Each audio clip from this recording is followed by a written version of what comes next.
Hello friends, welcome back KPS show channel நண்பர்களே. இன்றைக்கி இந்த வீடியோவில் மிக அதிரடியான ஒரு ஆன்மீக தாள்களோ ரொம்பவே இன்ட்ரெஸ்டான ஒரு ஜோதிட தாள்களோ இப்போ நாம் பார்க்க போகிறோம். ஸோ பார்க்குறதுக்கு முன்னாடி எதை பற்றியது பார்க்க போகிறோம் அப்படிங்கிறத இன்ட்ரோவில் ஷேர் பண்ணுறேன். என்ன பார்க்க போகிறோங்கிறத இன்ட்ரோவில் பாருங்கள். ஆல்ரெடி நீங்கள் தம்ப்நெயிலில் பார்த்துருப்பீங்க, இருந்தாலும் இன்ட்ரோவில் சொன்னால் உங்களுக்கு கொஞ்சம் யூஸ்ஃபுல்லாக இருக்கும். அதனால் இன்ட்ரோவில் என்ன பார்க்க போகிறோங்கிறத ஷேர் பண்ணுறேன். என்ன பார்க்க போகிறோங்கிறத தெரிஞ்சுக்குங்க. தற்போது 2025 ஆண்டு நடந்துட்டுருக்கு. இந்த ஆண்டில் ஆங்கில மாதத்தில் 8வது மாதமான ஆகஸ்ட் மாதமும், தமிழ் மாதத்தில் 4வது மாதமான மிக முக்கியமான ஆடி மாதமும் நடந்துட்டுருக்கு.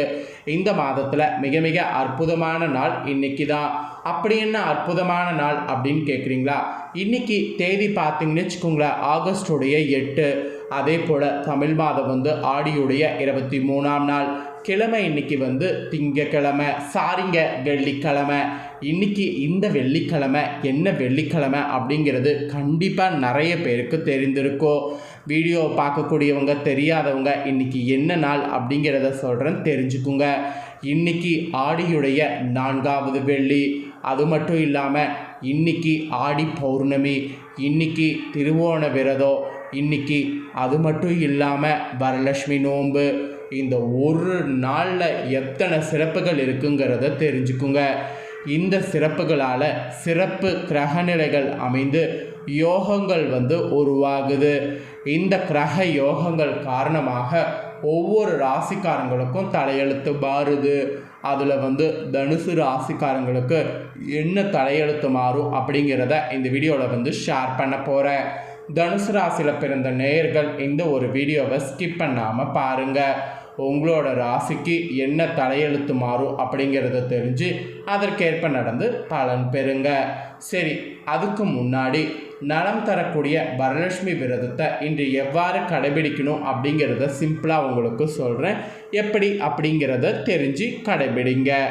முடிஞ்சால் கடைபிடிங்க, இல்லைனா அடுத்த வருடம் பண்ணுங்க. வரலட்சுமி விரதம் என்பது கணவனுடைய நீண்ட ஆயுள் வேண்டியோ, குழந்தைகள் பிறந்து குளம் தலைக்கவும், அஷ்ட ஐஸ்வர்யம் கிடைக்கவும் வேண்டி இன்று சுமங்கலி பெண்கள் நீங்கள் இந்த விரதத்தை கடைபிடிக்கணும்.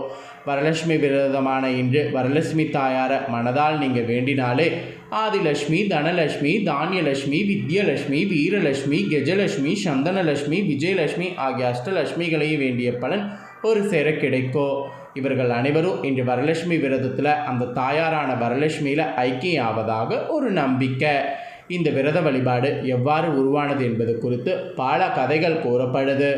ஆனால் ரத்தின சுருக்கமாக சொல்ல வேண்டுமென்றால், நித்திய சுமங்கலியான மகாலட்சுமி பொறுமையே வடிவானவள். கணவருடைய இதயத்தில் குடியிருக்கக்கூடியவள். பெண்களை துன்பங்களிலிருந்து காப்பவள். அவ்வாறு பெண்களை காப்பதற்காகவே இந்த வரலட்சுமி விரதமான அன்னைக்கு நாம் வழிபாடு செய்யும் போது பெண்களுடைய வீட்டுக்கு சென்று குடிக்கொள்வேன் என்பது அந்த தாயாருடைய வாக்கு. முன்பு ஒரு முறை மகதராஜ்யம் குணதினபுரம் என்ற நகரத்தில் வசித்து வந்த சாருமதி என்ற பெண் தனது கணவன் மற்றும் குடும்பத்தினரை அன்போடு கவனித்து வந்தாங்க. அவங்களுடைய மனப்பான்மை மகாலட்சுமிக்கு மகிழ்ச்சி அளித்தது. மகாலட்சுமி சாருமதியின் கனவுல வரலட்சுமியாக தோன்றி அருள் புரிந்தார். என்னை துதித்து வரலட்சுமி விரதம் மேற்கொள்பவர்களுடைய இல்லத்தில் நான் வசிப்பேன் என்று அருளிய மகாலட்சுமி சாருமதிக்கு வரலட்சுமி நோன்பு இருப்பதன் வழிமுறையை கூறி அதை மற்றவர்களுக்கு எடுத்துரைக்கும்படி கேட்டுக்கொண்டார். அதன்படியே ஒவ்வொரு பெண்களும் தங்களுடைய வீட்டில் வரலட்சுமி விரதத்தை கடைபிடிக்க ஆரம்பித்தனர். வரலட்சுமி விரதம் ஆடி அல்லது ஆவணி மாதம் பௌர்ணமிக்கு முன் வரக்கூடிய வெள்ளிக்கிழமை செய்ய வேண்டும். இந்த டைம் இன்னைக்கு வந்திருக்கு. இந்த நாளில் பூஜை அறையை சுத்தம் செய்து வரலட்சுமி புகைப்படத்தை வைத்து அதன் முன்னர் ஒரு வாழை இலை போட்டு அதில் பச்சரிசி பரப்பணும். அரிசியின் மீது தேங்காய், மாவிலை, எலுமிச்சப்பழங்கள் ஆகியவற்றை வைத்து லட்சுமிக்கு மஞ்சள் ஆடை அணிவிக்க வேண்டும். அப்புறம் ஒரு கலசத்தை எடுத்து அதன் மேல் முழு தேங்காயை வைக்க வேண்டும். கலசத்தை சுற்றி மஞ்சள் நிற கயிற்றை இணைத்து கட்ட வேண்டும். தேங்காயின் மேல் குங்குமம் இட வேண்டும். அதை அரிசியின் நடுவில் வைக்க வேண்டும். அதன் பின்னர் முதற்கடவுளான விநாயகருக்கு பூஜை செய்துவிட்டு வரலட்சுமிக்கு தேவாரம் பாடி அஷ்டலட்சுமிகளுக்கு விருப்பமான அருகம்புள்ள இலையின் மீது தூவி பூஜை செய்து தூபங்கள், தீபங்கள் காட்ட வேண்டும். அப்புறம் அன்னம், பாயாசம், பல வகைகள் நைவேத்தியம் செய்யணும். ஆராத்தி தட்டுக்களால் பூஜை செய்யணும். பின்னர் வரலட்சுமி முன் வைத்திருந்த நோன்பு சரட்டை மஞ்சள் குங்குமம் இட்ட மலர்களோடு சேர்த்து பெண்கள் கழுத்தில் கட்டிக்கொள்ள வேண்டும், ஆண்கள் கையில் கட்டிக்கொள்ள வேண்டும். பூஜையின் போது அஷ்டலட்சுமி சோத்திரம், கனகரத சோத்திரம், மகாலட்சுமி சோத்திரம் ஆகியவற்றை படிக்கணும். பின் கலசத்தை அரிசி பாத்திரத்துக்குள் வைப்பது விசேஷம். வரலட்சுமி விரதம் நான் சொல்கிற மாதிரி கடைபிடித்திங்கன்னா மாங்கல்ய பாக்கியம் நிலைக்கும், செல்வம் சேரும், கன்னி பெண்களுக்கு திருமணம் நிச்சயமாகும், குழந்தைகளுக்கு கல்வி ஞானம் கெட்டும், வரலட்சுமியின் அருளால் விரும்பிய நலன்கள் அனைத்தும் கிடைத்து வாழ்க்கை வளமாகும். ஸோ இப்போ வரலட்சுமி விரதம் எந்த அளவுக்கு சிறப்புங்கிறத சொன்னேன். இப்போ கிரகநிலைகள் சிறப்பாக அமைந்தனால இனியிலிருந்து உங்களோட ராசிக்கு என்ன பலன் கிடைக்குங்கிறத பார்க்கலாம் வாங்க. சோதனைகளை சாதனைகளாக மாற்றி காட்டக்கூடிய தனுசு ராசி நேயர்களுக்கு இந்த வரலட்சுமி நோம்பிலிருந்து கிரகநிலைகளை ஆராய்ந்து பார்க்கும் பொழுது தொடக்கத்தில் உங்கள் ராசிநாதன் குரு 6வது இடத்துல சஞ்சரிக்கிறார். அவரோடு 5, 12 ஆகிய இடங்களுக்கு அதிபதியான செவ்வாயும் இணைகிறார். எனவே தொழில் வளர்ச்சி இனி திருப்திகரமாக இருக்கும். பொது வாழ்வில் புதிய திருப்பங்கள் இனி உங்களுக்கு ஏற்படும். சுப விரயங்கள் மெயினாக அதிகரிக்கும். இடமாற்றம், வீடு மாற்றம் இது பற்றி சிந்திப்பீங்கள, இதெல்லாம் உங்களுக்கு சூப்பராக அமையும். விலை உயர்ந்த பொருட்களை வாங்குவதில் இன்ட்ரெஸ்ட் காட்டினீங்கன்னா கண்டிப்பாக வாங்கி பயன்பெற முடியும். குருவின் பார்வை தனஸ்தானத்தில் பதிகிறதுனால பொருளாதார பற்றாக்குறை உங்களுக்கு அகலும். பொருளாதார பற்றாக்குறையே உங்களுக்கு முழுக்க பார்த்தீங்கன்னு வச்சுக்கோங்களேன் இருக்காது. அதுக்கப்புறம் இந்த நாள் அன்னைக்கு குரு செவ்வாய் சேர்க்கையானது ஏற்பட்டிருக்கு. இதனால் உங்களோட ராசிக்கு என்ன பலன் கிடைக்குங்கிறத சொல்கிறேன், தெரிஞ்சுக்குங்க. குருவும் செவ்வாயும் இணைந்து உங்கள் ராசிக்கு 6வது இடத்துல சஞ்சாரம் செய்கிறாங்க. குருவின் பார்வை உங்கள் ராசிக்கு 2, 10, 12 ஆகிய இடங்களில் பதிகிறது. குரு பகவான் இருக்கக்கூடிய இடம் மறைவிடமாக இருந்தாலும் பார்க்கக்கூடிய இடத்திற்கு நல்ல பலன்கள் கிடைக்கும். அந்த அடிப்படையில் வருமானம் திருப்தி தரும். தொழில் தொடங்கக்கூடிய திட்டங்கள் உங்களுக்கு நிறைவேறும். விரயங்கள் ஏற்பட்டாலும் அவை சுப விரயமாக அமையும். வீடு வாங்குவது, இடம் வாங்குவது, கட்டிய வீட்டை பழுது பார்ப்பது, பிள்ளைகளுடைய கல்யாணத்தை முன்னிட்டு சீர்வரிசை பொருட்களை வாங்குவது, இந்த மாதிரி விஷயங்களில் கவனம் செலுத்தினா ஓரளவு நல்லதாக இருக்கும். இந்த கிரக சேர்க்கையால் இந்த மாதிரி பலன் கிடைக்கும் இனிமேல். அதுக்கப்புறமா புதன் வக்ரமானது இருக்குது. புதன் வக்ரம் இது இருக்கிறதுனால இன்னிலிருந்து உங்களோட ராசிக்கு என்ன நடக்குங்கிறத பார்க்கலாம் வாங்க. கடகராசியில் சஞ்சரிக்கக்கூடிய புதன் இன்னிலிருந்து வக்ரம் பெறாரு.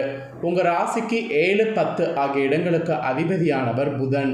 கேந்திராதிபதி தோஷம் பெற்ற கிரகம் வக்ரம் பெறுவது நன்மைதான். இல்லத்தில் மங்கள ஓசை கேட்பதற்கு வாய்ப்பு அதிகமாக இருக்குது. மறைந்த புதனால் நிறைந்த தனலாபம் ஏற்படும். பொருளாதாரத்தில் பற்றாக்குறை ஏற்படாது. புதிய முயற்சிகள் எது செய்தாலும் வெற்றியானது கிடைக்கும். உத்தியோகத்தில் எதிர்பார்த்த இடமாற்றம் கிடைப்பதற்கு அறிகுறி தென்படும். ஸோ இந்த மாதிரி அறிகுறி தென்படுறது இதெல்லாம் இந்த கிரகத்தால் உங்களுக்கு ஏற்படும். ஸோ இந்த கிரக சேர்க்கையால் இன்னிலிருந்து உங்களோட ராசிக்கு இப்படி தான் இருக்கும். ஆக்சுவலி பொதுவாக உங்களுக்கு சொல்லுன்னா பிறருக்கு பொறுப்பு சொல்வதால் பிரச்சனைகள் ஏற்படும். அதனால் நீங்கள் உண்டு உங்கள் வேலை உண்டுன்னு இருக்கிறது நல்லது. வியாபாரம் மற்றும் தொழில் செய்பவர்களுக்கு வேண்டிய முதலீடுகள் கிடைக்கும். உத்தியோகத்தில் உள்ளவர்களுக்கு கூடுதல் பொறுப்புகள் வந்து சேரும். மெயினாக கலைஞர்களாக இருக்கக்கூடிய உங்கள் ராசிக்காரங்களுக்கு கூட்டு முயற்சியில் இனி இறங்குனீங்கன்னா வெற்றியானது கிடைக்கும். மாணவ மாணவிகள் உங்கள் படிப்பில் கவனம் சிதறாமல் பார்த்து கொள்ளணும். பெண்களுக்கு குடும்ப பொறுப்புகள் கூடும். செலவுகள் அதிகரிக்கும். மெயினாக நீங்கள் செலவுகளை கண்ட்ரோல் பண்ணணும். இல்லைனா செலவுகள் கட்டுக்கடங்காமல் போகும். செலவுகளை கண்ட்ரோல் பண்ணிங்கன்னா ஓரளவு பணத்தட்டுப்பாடு இல்லாமல் சமாளிக்கலாம். இந்த மாதிரி தாங்க இன்றிலிருந்து உங்களுக்கு பலன்கள் கிடைக்கும் என்பது குறிப்பிடப்பட்டிருக்கு. ஸோ குறிப்பிடப்பட்டதை தெளிவாக உங்களோட ராசிக்கு ஷேர் பண்ணிட்டேன். ஷேர் பண்ணதை தெளிவாக இந்த வீடியோவில் உங்களோட ராசிக்கு நீங்கள் தெரிஞ்சிருப்பீங்க.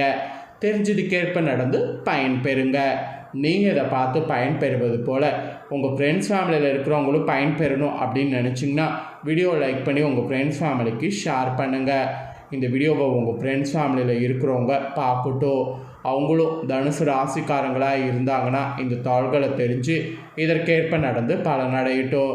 ஸோ வீடியோ லைக் பண்ணி ஷேர் பண்ணுங்கள். உங்கள் ஃப்ரெண்ட்ஸ் ஃபேமிலியில் இருக்கிறவங்க பார்த்து பலனடையட்டும். நெக்ஸ்ட்டு நம்ம சேனலில் நிறைய அப்டேட்டான தாள்கள்லாம் வந்து போடப்படும்.